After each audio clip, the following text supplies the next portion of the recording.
आप लोग कैसे हैं? सब ठीक ठाक? मैं अभी आसाम से आया हूं, लेकिन यहां आके आप लोग को देख के मेरा ऐसा लग रहा है कि मैं आसाम और केरला का डिफरेंस कुछ देख ही नहीं रहा हूं। मुझे लग रहा है कि मैं आसाम में ही हूं। आप लोगों को बहुत बहुत धन्यवाद। प्रधानमंत्री देश का कौन बनेगा? आप पूछिए, प्रधानमंत्री देश का कौन बनेगा? पक्का मोदी जी? पक्का मोदी जी?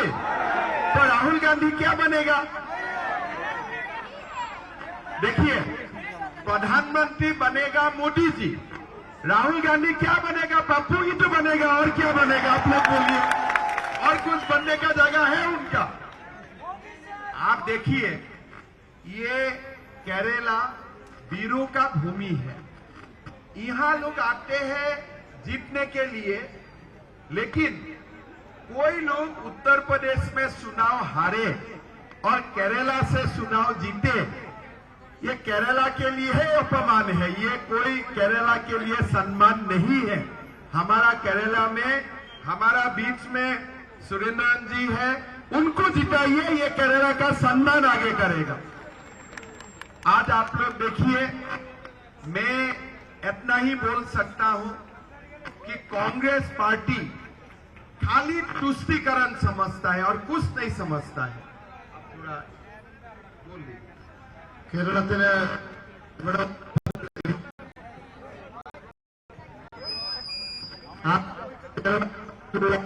വ്യത്യാസം മനസ്സിലാവുന്നില്ല.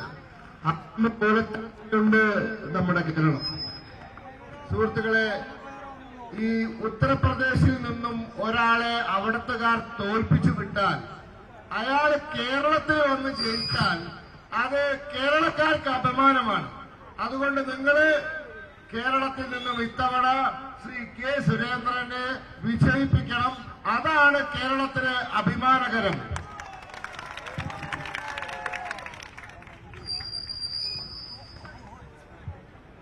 आज मैं जब असम से आया हूं और केरला में आप लोगों को देख के मैं 2 साल बाद बोलना चाहता हूं कि हमारा जो देश है, ये देश को विश्व गुरु नरेंद्र मोदी जी ही बना सकता है और नरेंद्र मोदी जी ही हमारा देश को विश्व गुरु बनाएगा। अब मैं जब केरला पहुंचा तो मैंने पहले देखा कि केरला का पेट्रोल का दाम कितना है। फिर मैंने देखा केरला का पेट्रोल पर लीटर 106 रुपया है। हमारा आसाम छोटा प्रदेश है, लेकिन आसाम में पेट्रोल का दाम खाली 97 रुपीज है, 97 रुपया है।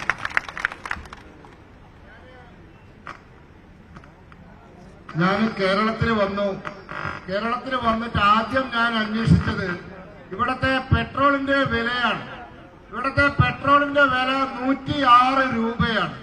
ആസാം ഒരു ചെറിയ സംസ്ഥാനമാണ്, പക്ഷേ അവിടെ പെട്രോളിന്റെ വില വെറും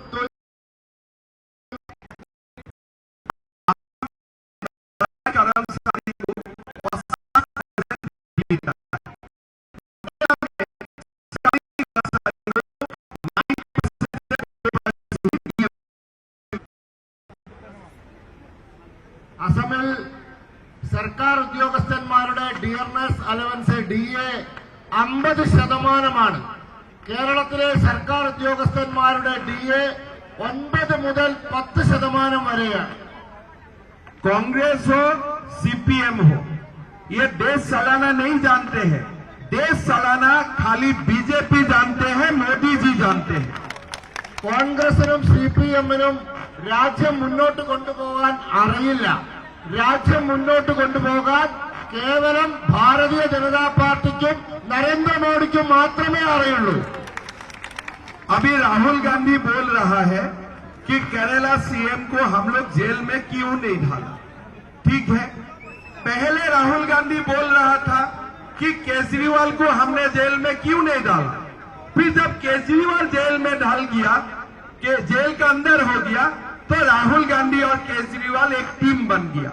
तो मैं भी राहुल गांधी को बोलना चाहता हूं, चुनाव के बाद अगर हम केरला का CM को जेल में डालूंगा बीजेपी का साथ रहेगा कि सीपीएम का साथ रहेगा? अभी अभी जवाब दे दीजिए। ഇപ്പോൾ രാഹുൽ ഗാന്ധി ചോദിക്കുകയാണ്, നിങ്ങൾ എന്തുകൊണ്ടാണ് പിണറായി വിജയനെ ജയിലിൽ അയക്കാത്തത് എന്ന്. നേരത്തെ രാഹുൽ ഗാന്ധി ചോദിച്ചിരുന്നു, നിങ്ങൾ എന്തുകൊണ്ടാണ് കേജ്രിവാളിനെ ജയിലിൽ അയക്കാത്തത് എന്ന്. നമ്മളെ കേജ്രിവാളിനെ നമ്മുടെ ഗവൺമെന്റ് പിടിച്ച് ജയിലിലിട്ടു. ഇപ്പോൾ രാഹുൽ ഗാന്ധിയും കേജ്രിവാളും ഒരു ടീമായി. ഇനി ഞാൻ ചോദിക്കാൻ ആഗ്രഹിക്കുന്നു, പിണറായി വിജയൻ അഥവാ ഞങ്ങൾ പിടിച്ച് ജയിലിലിടുകയാണെങ്കിൽ നിങ്ങൾ പിണറായിന്റെ കൂടെ നിൽക്കുമോ അതോ നിങ്ങൾ ഞങ്ങളുടെ കൂടെ നിൽക്കുമോ?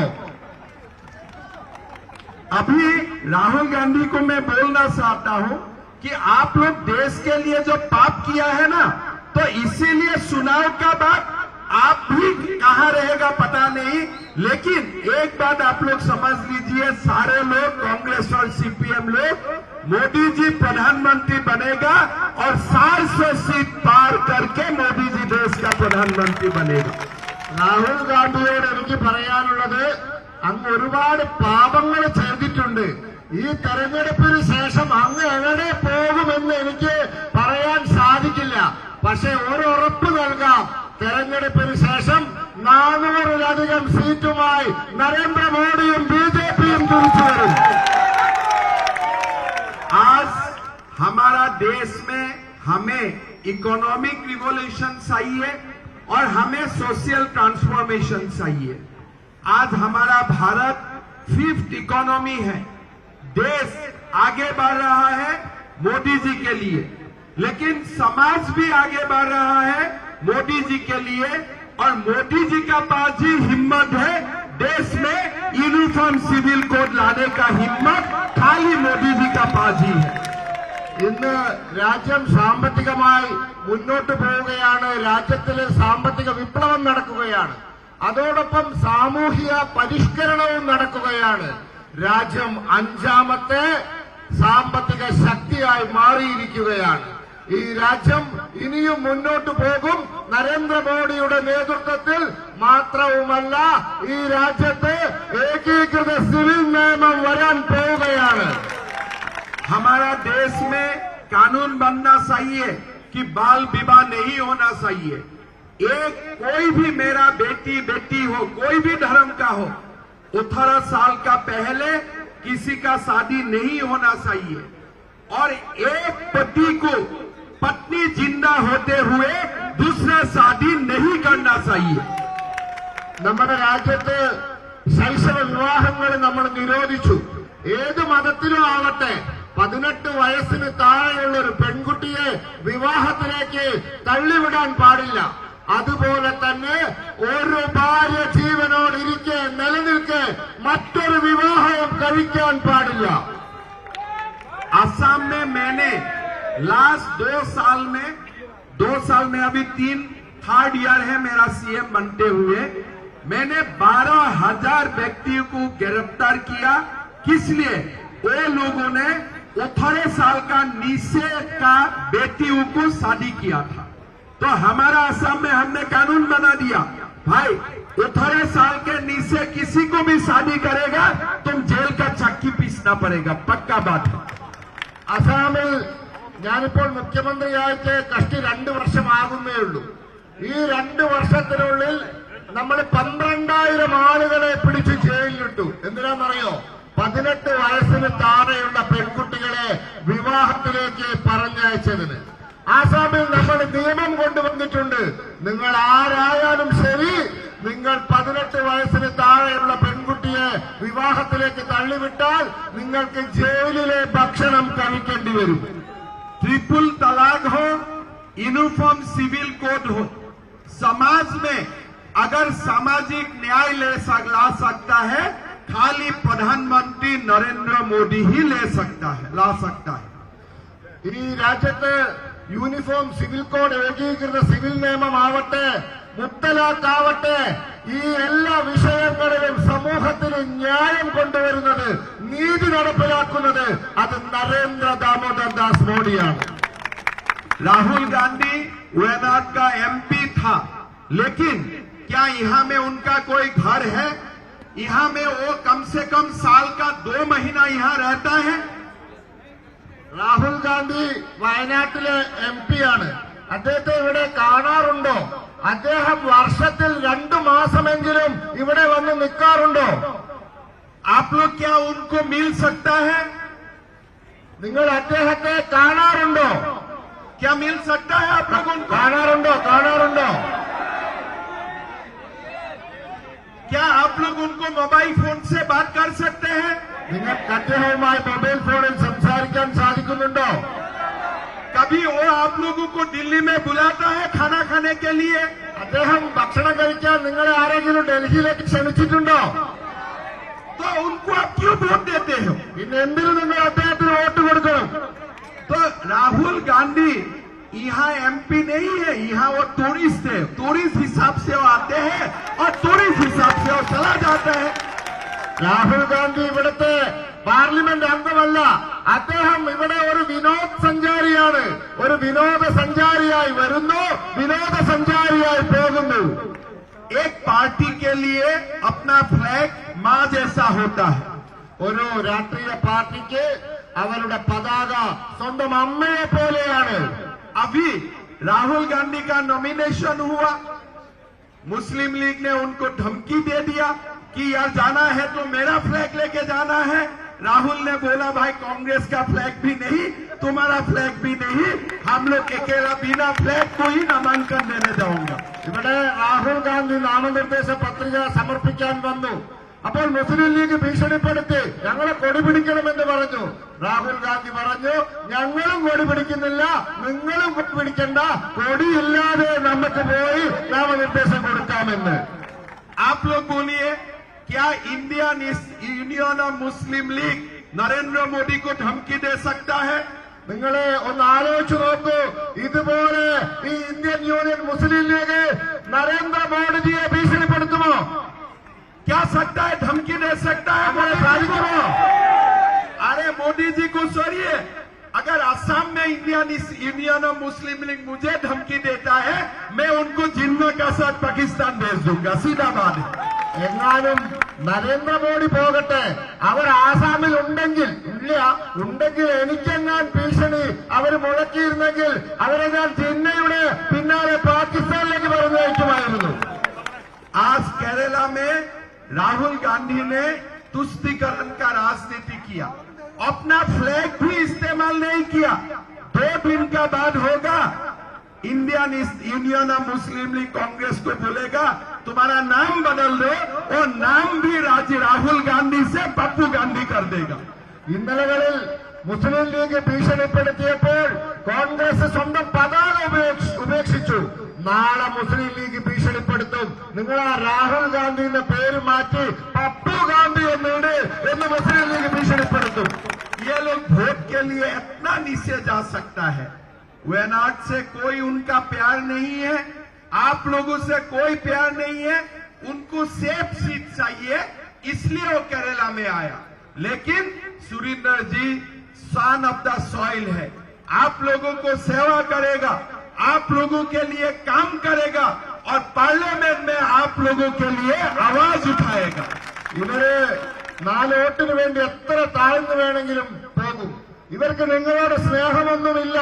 ഇവർക്ക് ഒരു സുരക്ഷിത മണ്ഡലം വേണം. അതിന് വയനാട്ടിൽ വന്നിരിക്കുന്നു. അത് മാത്രമാണ് ഇവർക്കുള്ളത്. ഇവര് ഈ വയനാടിനെയോ നിങ്ങളെയോ സ്നേഹിക്കുന്നില്ല. നിങ്ങൾ സുരേന്ദ്രജിയെ വിജയിപ്പിക്കൂ. അദ്ദേഹം ഈ മണ്ണിന്റെ പുത്രനാണ്. അദ്ദേഹം നിങ്ങളോടൊപ്പമുണ്ടാകും. നിങ്ങളുടെ കാര്യങ്ങൾ പാർലമെന്റിൽ ഉച്ചസ്ഥരം ഘോഷിക്കാൻ അദ്ദേഹം ഉണ്ടായിരിക്കും. आप लोग बताइए 5 साल में राहुल गांधी ने संसद में कभी भी आप लोगों का बारे में कुछ बताया? നിങ്ങളൊന്ന് പറയൂ, രാഹുൽ ഗാന്ധി എപ്പോഴെങ്കിലും പാർലമെന്റിൽ വയനാടിന്റെയോ നിങ്ങളുടെയോ കാര്യം അവിടെ ഉയർത്തിയിട്ടുണ്ടോ? कोई उन्होंने नया प्रोजेक्ट लाया? എന്തെങ്കിലും പുതിയ പദ്ധതിയോ പരിപാടിയോ കൊണ്ടുവന്നിട്ടുണ്ടോ? कोई नया काम हुआ यहाँ में? ഇവിടെ എന്തെങ്കിലും പുതിയ കാര്യങ്ങൾ ചെയ്തോ? कुछ काम नहीं हुआ. अभी यहाँ वो लोग नाटक कर रहा है कि सीपीएम और हमारा दुश्मनी है. केरला में सीपीएम और कांग्रेस फाइट करता है दिखाने के लिए और दिल्ली पहुंचने से ही इलू इलू करता है, आई लव यू करता है। ഇവിടെ നാടകം കളിക്കുകയാണ്. ഇവിടെ CPM-മായി വെറുതെ ശണ്ട കൂടും. ഇവര് ഡൽഹിയിൽ പോയാൽ പ്രേമത്തിലാണ്, സ്നേഹത്തിലാണ്. അതുകൊണ്ട് ഇവർ നാടകം കളിക്കുകയാണ്. बंगाल में CPM और कांग्रेस का इलू इलू है. ബംഗാളിൽ CPM-ഉം കോൺഗ്രസും പ്രണയത്തിലാണ്. तमिलनाडु में CPM और कांग्रेस का इलू इलू है. തമിഴ്നാടിൽ CPM-ഉം കോൺഗ്രസും പ്രണയത്തിലാണ്. सारा देश में CPM और कांग्रेस का इलू इलू है और केरला में दोनों ड्रामा करता है. രാജ്യത്തിന്റെ എല്ലാ സംസ്ഥാനത്തും CPM-ഉം കോൺഗ്രസും പ്രണയത്തിലാണ്. കേരളത്തിൽ മാത്രം നാടകം കളിക്കുകയാണ്. तो इसीलिए ना CPI को, ना CPM को, ना कांग्रेस को, अगर हमें केरला को आगे लेके जाना है तो खाली मोदी जी को, बीजेपी को हमें वोट देना है. അതുകൊണ്ട് CPIക്ക് കൊടുക്കരുത്, CPM-ന് കൊടുക്കരുത്, കോൺഗ്രസിന് കൊടുക്കരുത്. കേരളത്തിലെ പുരോഗതിയിലേക്ക് നയിക്കണമെങ്കിൽ നിങ്ങളെ വോട്ട് അത് ഭാരതീയ ജനതാ പാർട്ടിക്ക്, സുരേന്ദ്രന് കൊടുക്കണം. भाइयों और बहनों, मैं यहां आके देख रहा, जब मैं रोड शो में आ रहा था, लोगों का जो एक उत्साह था, उमंग था, मैं बता सकता हूं कि केरला में हम लोग अगर सोचा था कि थोड़ा दूर में चेंज होगा, ऐसा नहीं. केरला में राजनीति का परिवर्तन बहुत जल्दी होने वाला है. സുഹൃത്തുക്കളെ, ഞാനിവിടെ വന്നു. ഈ റോഡ് ഷോ നടക്കുമ്പോൾ ഇവിടെ ഇത് കണ്ടപ്പോൾ എനിക്ക് മനസ്സിലായി, നമ്മളൊക്കെ വിചാരിക്കും പോലെ കേരളത്തിലെ രാഷ്ട്രീയ പരിവർത്തനം അങ്ങ് ദൂരെയൊന്നുമല്ല, അത് വളരെ പെട്ടെന്ന് തന്നെ നടക്കാൻ പോവുകയാണ്. CPM और कांग्रेस दोनों का काम भारत में और नहीं चलने वाला है. CPM और कांग्रेस का अभी कोई चुनाव नहीं जीतने वाला है.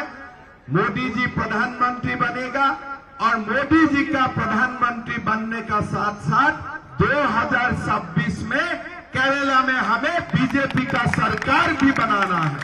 കോൺഗ്രസിന്റെ കമ്മ്യൂണിസ്റ്റുകാരുടെയും കളിയൊന്നും നടക്കാൻ പോകുന്നില്ല. അവർ തെരഞ്ഞെടുപ്പുകളിൽ തോൽക്കും. തെരഞ്ഞെടുപ്പിൽ BJP തന്നെ ജയിക്കും.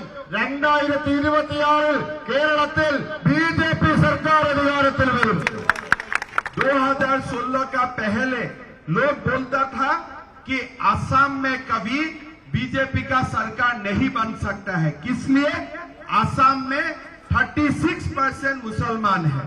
लेकिन हमने दिखा दिया कि खाली सरकार नहीं बनाया, हमने दो बार सरकार बनाया और 2026 में हम 126 सीटों के अंदर में 100 सीट लेके हम लोग सरकार बनाने जा रहे हैं. ആസാമിൽ 2016 മുമ്പ് BJP സർക്കാർ ഉണ്ടാക്കുമെന്ന് ആരും പറയില്ലായിരുന്നു. അവര് പറഞ്ഞത് ആസാമിൽ 36% മുസ്ലിം ജനസംഖ്യയുണ്ട്, അതുകൊണ്ട് ആസാമിൽ BJP സർക്കാർ ഉണ്ടാക്കില്ല എന്ന്. എന്നാൽ നമ്മൾ ഒരു തവണയല്ല 2 തവണ ആസാമിൽ സർക്കാർ ഉണ്ടാക്കി. 2026 ആകെയുള്ള 124 സീറ്റിൽ 100 സീറ്റിലും ജയിച്ച് നാം വീണ്ടും സർക്കാർ ഉണ്ടാക്കും. इसलिए बीजेपी सबका साथ काम करता है. सबका साथ, सबका प्रयास, सबका साथ को हम लोग लेके काम करता हूं. और केरला में मैं भी विश्वास करता हूं कि आप लोगों का आशीर्वाद से, सारे समुदाय का आशीर्वाद से हमें 2026 में सरकार भी बनाऊंगा और इस लोकसभा चुनाव से ही हमारा वो यात्रा का, विजय यात्रा का शुरुआत भी हो जाएगा. എന്തുകൊണ്ടാണ് നമുക്കങ്ങനെ സാധിക്കുന്നത്? നമ്മൾ എല്ലാവരെയും ഒരുമിച്ച് കൂട്ടുന്നവരാണ്. എല്ലാവരുടെയും അധ്വാനം നമുക്ക് ആവശ്യമാണ്. എല്ലാവരെയും ഒരുമിച്ച് കൂട്ടണം. എല്ലാ സമുദായത്തെയും നമ്മൾ ഒരുമിച്ച് കൂട്ടും. ആ വിജയയാത്ര 2024 ഈ തെരഞ്ഞെടുപ്പിൽ ആരംഭിക്കും. അത് 2026 നമ്മുടെ സർക്കാർ വരുന്നത് വരെ തുടർന്നുകൊണ്ടിരിക്കും. मैं अभी असम में जाके कामाख्या मां में प्रार्थना करूंगा. हमारा वहां मां कामाख्या विराजमान होता है. मैं आप लोगों के लिए प्रार्थना करूंगा कि बीजेपी जरूर जीते, वायनाड से भी जीते, केरला में भी जीते और प्रधानमंत्री जी तीसरा बार भारत का प्रधानमंत्री बने. 300 सीट लेके नहीं 400 सीट लेके बने। ഞാൻ ആസാമിൽ തിരിച്ചുപോയി കാമാഖ്യ ദേവിയോട് പ്രാർത്ഥിക്കും. അവിടെ കാമാഖ്യ ദേവിയുടെ മന്ദിരമുണ്ട്, അവിടെ പ്രാർത്ഥിക്കും.